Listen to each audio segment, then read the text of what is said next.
Bonjour, pour cette cinquième chronique, contrairement à mon habitude, je voudrais vous parler d'un très jeune poète. J'ai l'habitude d'attendre que les gens soient plus confirmés. Mais là, il s'agit d'un poète de 25 ans. Le voici, ses œuvres complètes sont parues, ses œuvres complètes poétiques sont parues dans la bibliothèque de la Pléiade récemment. Il n'avait que 25 ans quand il a décidé de devenir plusieurs.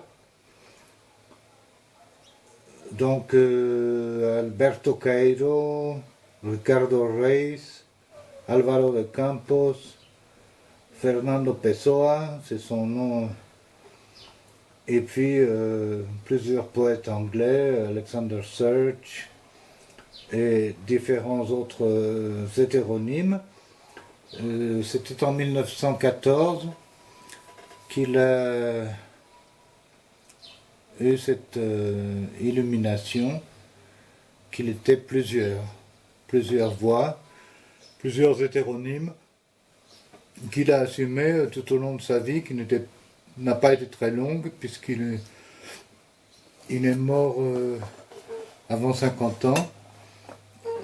Et donc cette édition formidable des œuvres poétiques, qui a été établie par Patrick Quillier, que je ne connais pas, mais qui est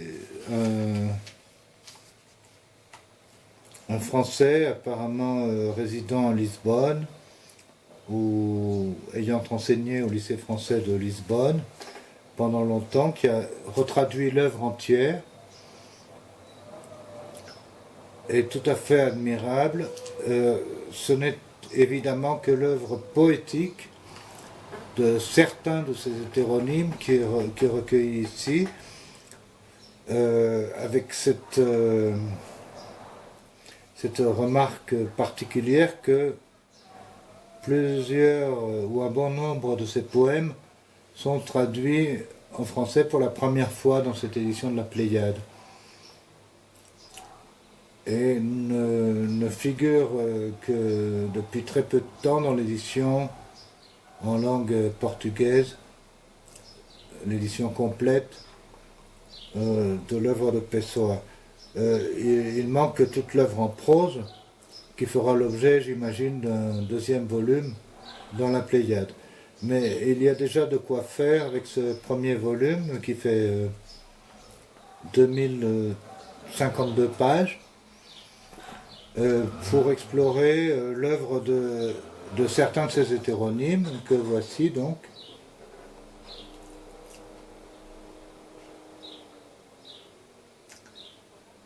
Dont ces hétéronymes anglais, à commencer par Alexander Serge, parce qu'il faut savoir que Pessoa, adolescent,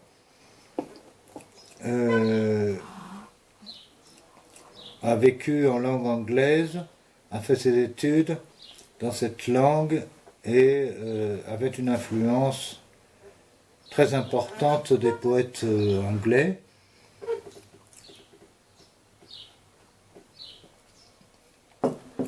Et donc c'est un poète très contemporain, puisqu'il écrivait en portugais, mais aussi en anglais, et même quelques poèmes en français. Quand je l'ai découvert, moi, dans les années 70, il n'était pas encore l'auteur consacré qu'il est devenu. J'ai découvert les poèmes d'abord de Alberto Cairo, le gardeur de troupeaux et d'autres, le berger amoureux. Et puis il s'est trouvé que la malle de Lisbonne a peu à peu laissé découvrir ses trésors, dont le livre de l'intranquillité qui n'est paru que dans les années 80 et qui était absolument inconnu quand j'ai commencé à lire Pessoa. Donc j'ai commencé par le gardeur de troupeau, l'Ode maritime, Bureau de tabac. Dans les premières éditions parues en français, des éditions pionnières, dans les traductions pionnières aussi,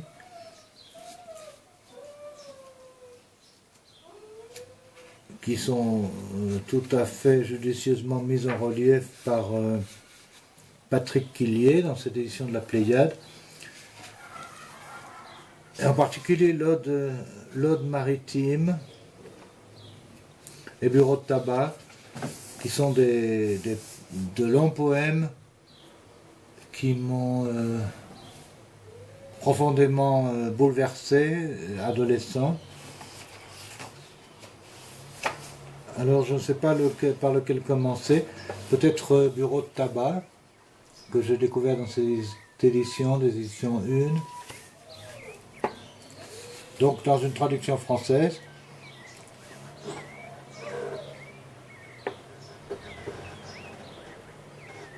Je ne suis rien, je ne serai jamais rien, je ne peux vouloir être rien. À part ça, je porte en moi tous les rêves du monde. Fenêtre de ma chambre où vit l'un des millions d'êtres au monde dont personne ne sait qui il est, et si l'on savait, que saurait-on? Vous donnez sur le mystère d'une rue au va-et-vient continuel, sur une rue inaccessible à toute pensée, réelle, au-delà du possible, certaine, au-delà du secret, avec le mystère des choses par-dessous les pierres et les êtres, avec la mort qui moisit les murs et blanchit les cheveux des hommes, avec le destin qui mène la carriole de tout par la route de rien. Aujourd'hui je suis vaincu, comme si je savais la vérité. Aujourd'hui je suis lucide, comme si j'allais mourir, et n'avais d'autre intimité avec les choses que celle d'un adieu, cette maison et ce côté de la rue devenant un convoi de chemin de fer, un coup de sifflet à l'intérieur de ma tête, une secousse de mes nerfs, un grincement de mes os, ou à l'instant du départ. Aujourd'hui je suis perplexe, comme celui qui a pensé, trouvé, puis oublié.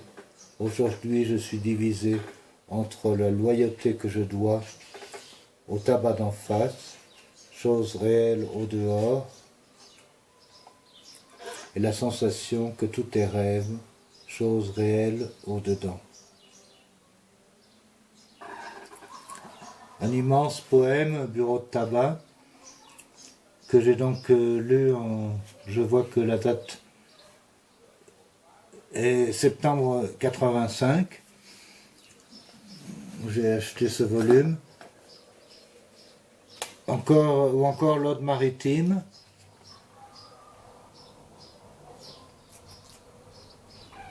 paru chez Fata Morgana.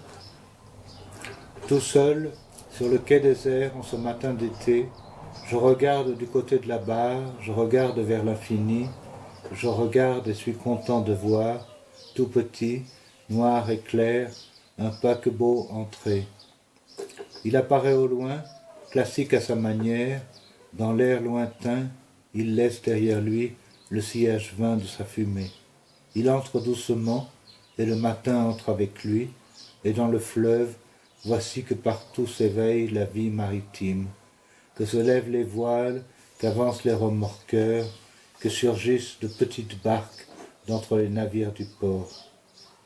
Il souffle une brise vague, mais mon âme est avec ce que je vois le moins, avec le paquebot qui entre, parce qu'il est avec la distance, avec le matin, avec la signification maritime de cette heure, avec la douceur douloureuse qui monte en moi comme une nausée, comme une naissante envie de vomir, mais en esprit. Je regarde de loin le paquebot avec une grande indépendance de l'âme. et en moi un volant se met à tourner lentement. Les paquebots qui le matin passent la barre, à mon regard apportent avec eux le mystère joyeux et triste des arrivées et des départs. Ils portent des souvenirs de quais éloignés et d'autres moments, d'une façon d'être, de la même humanité, en d'autres points. Tout l'atterrage et tout le largue du navire est, je l'éprouve en moi comme mon sang, inconsciemment symbolique, terriblement menaçant, de signification métaphysique, qui trouble en moi celui que je fus jadis. Voilà, c'est le début de Ode maritime dans la traduction chez Fata Morgana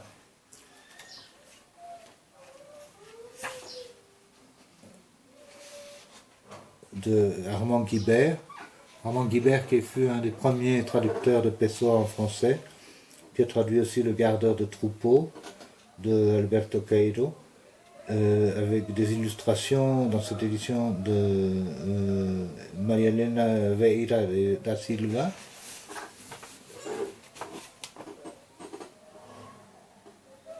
L'une des éditions qui ont précédé la très grande gloire aujourd'hui de Fernando Pessoa, qui à l'époque était un auteur peu connu, qui bénéficiait d'un succès d'estime. Voilà, à demain.